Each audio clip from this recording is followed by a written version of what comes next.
For those of you that don't know me, I put together a little bit of collage kind of outlining my last 6 years at Hammond High School, where I'm the media specialist. Ian, where do you teach at? Hammond High School. Cool. Oh, I remember you. See, I put a little collage together. You ever see Bonner in a suit? Yes, I saw that. That's pretty entertaining. And then Randick's tree outfit there when she thought it was a sweater, but it was all paper. Anyway. All right, again, this is the Google Plus session. All right, so what is Google Plus? Ross, do you have any idea what Google Plus is? It's kind of like a Facebook. Yeah, it is. It's really similar to Facebook. In fact, it was Google's own version of the social media. So it is similar to Facebook. The URL for Google Plus is plus.google.com. So it has some similar components to things that we might be familiar with, like the Facebook. Google Plus has the stream, which is like Facebook's news feed. And then it has something called circles. So you have your friends and everything, people that subscribe to you, and you can split them up, maybe based on interests or how you know them. And those things are called circles. It allows users to group people. And that works great for things in the classroom, especially if you're using it professionally, because you can make a circle, say, for all your class periods, or you can make a circle for your subjects that you teach.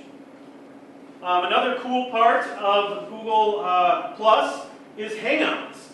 A lot of times people know what Hangouts is, but they don't realize that it's actually part of Google Plus, but it is. And Hangouts is similar to something like Skype. So you can video conference, and the great thing about Hangouts versus Skype is you can have many more users than you can if you Skype. Google Plus has hashtag support, and you can use the plus symbol to tag people. And then, like on Facebook, when you would like something, on Google, you +1 it. So that's Google's version of like. So in a nutshell, that's what Google Plus is. So all social media is about communication. And ways that we can use Google Plus in your classroom to communicate that I find useful and that other people that I work with use is to post important dates. So if you have a test coming up, or you have open house, or parent-teacher conferences, you can post those things. And recently, I've had a lot of teachers that say they have conversations with parents, and those parents want to be able to see the student's Google Classroom, but they can't because it's only something that the student has access to when they log in. So they have to have the student show them their classroom. A nice outward-facing thing to post information on would be Google, because you don't necessarily have to be logged in to see that information that you post.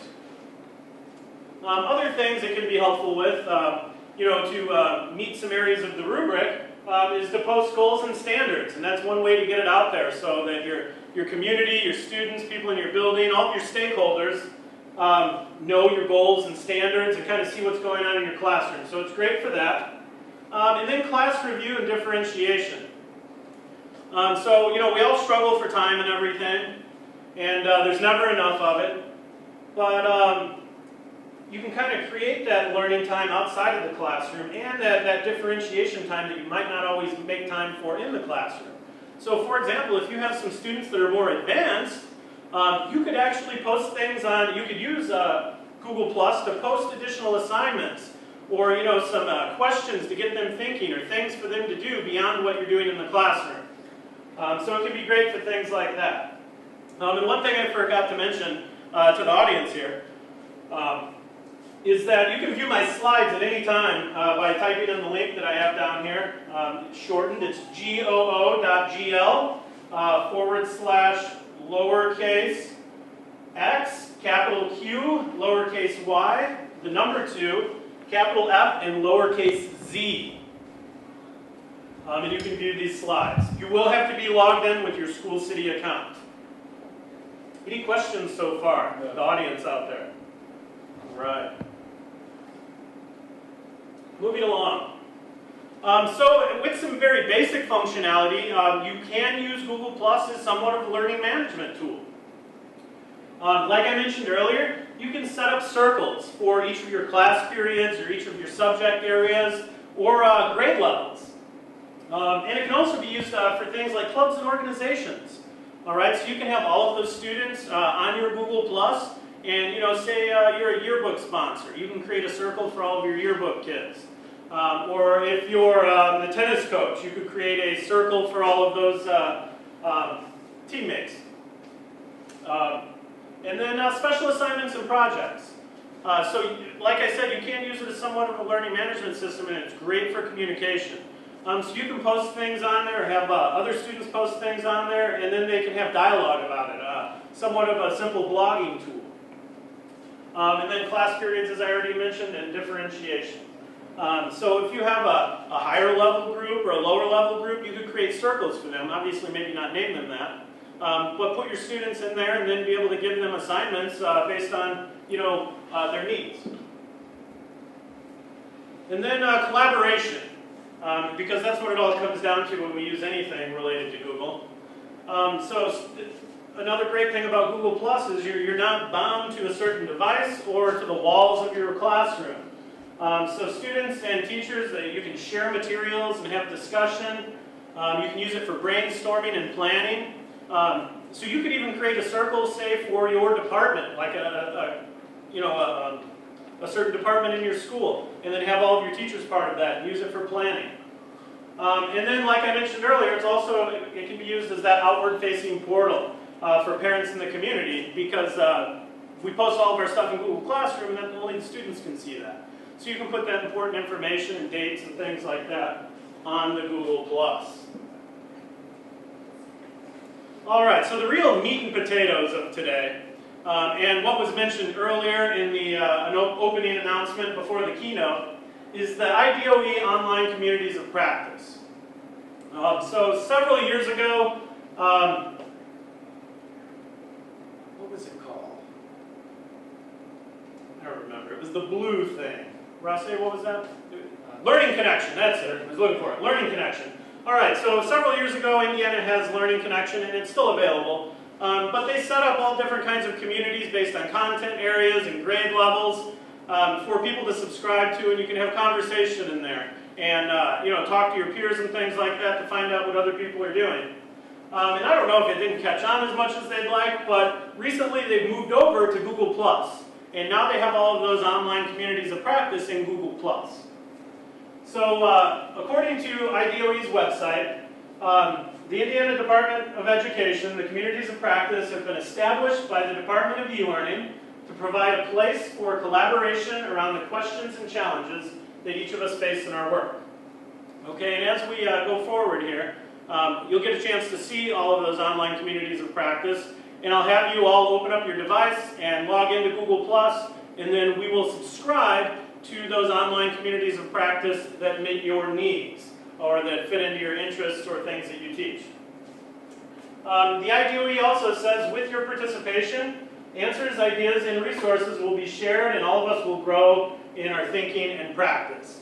And this was taken from the description from the Online Communities of Practice intro page on the website. All right, so how do we get there? First off, you can get there from the next few slides on my presentation, because I've hyperlinked all of the communities of practice. Or if you want to navigate there yourself, and I'll have you do this now, go ahead and open up a new tab in the Google Chrome and type in doe.in.gov.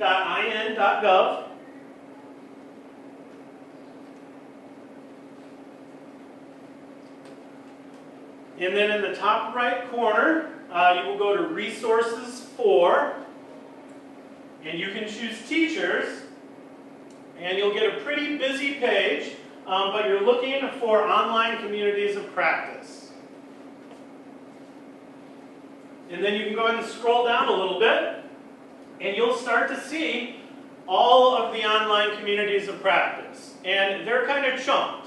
So they're split up into elementary communities, middle grade communities, and then they have the elementary communities, they have a foreign language or world languages communities, and so on and so forth. So do we have any elementary teachers in here? No, all right. How about middle grade teachers in middle school? No? All right. Well, before we move along, we'll just go through this really quick. So if you are an elementary teacher and you're not telling me, we have early learning kindergarten, then 1st through 6th grade online communities of practice. There's a K through 5 art, a health and physical education K through 5, a K through 5 music, and then a special education K through 5. And those are the elementary communities. Middle grade communities, we have art 6 through 8, ELA 6 through 8, health and physical education 6 through 8, math, music, science, social studies, and special education 6 through 8. So if you teach any of those subjects or are interested in learning about them or collaborating with other teachers that do teach those subjects, those would be communities that you subscribe to. And then we have our high school communities and our world language communities. So the majority of the teachers in here, I take it, are high school teachers, grades 9 through 12. So if we take a look at the high school communities here, we have art 9 through 12, English 9 through 12, health and physical education, health science, manufacturing, trade and industry, math, music, science, which I feel like most of the attendees in here are science teachers. I got that from discussion with most of you. Social studies, special education, and then work-based learning. And those are the 9 through 12 communities. And then they also have a part of the website which outlines world language communities. So they have global learning and world languages, which is kind of a basic or a blanket one. And then they have American Sign Language, Chinese, Classical, French, German, Japanese, and Spanish and Portuguese. On the IDOE website, where they have all of these online communities of practices listed, you'll also notice that they mention that if you teach something or are interested in having an online communities of practice for something that's not listed here, you can contact them and have that created and maybe be the leader of that. Do you do anything extracurricular or anything content related to science that you do extracurricular, like maybe rocketry or something? Yes. Yeah, so I would think that maybe a lot of high schools might have rocketry, and that might be a huge area where people can communicate and share different ideas. So you might suggest to the IDOE to create an online community of practice for rocketry. So just an idea. That's really cool. I had no idea. All right, and then there's multi-level communities. Okay, things that might span from K through 12th grade, and to things beyond just teachers. So if you're an academic coach or an administrator, there's an online communities of practice for you. Also agriculture, business and marketing, and IT, for counselors, CTE directors and administrators, curriculum directors, dance, e-learning coaches, engineering and technology, English learners, family and community engagement, family and community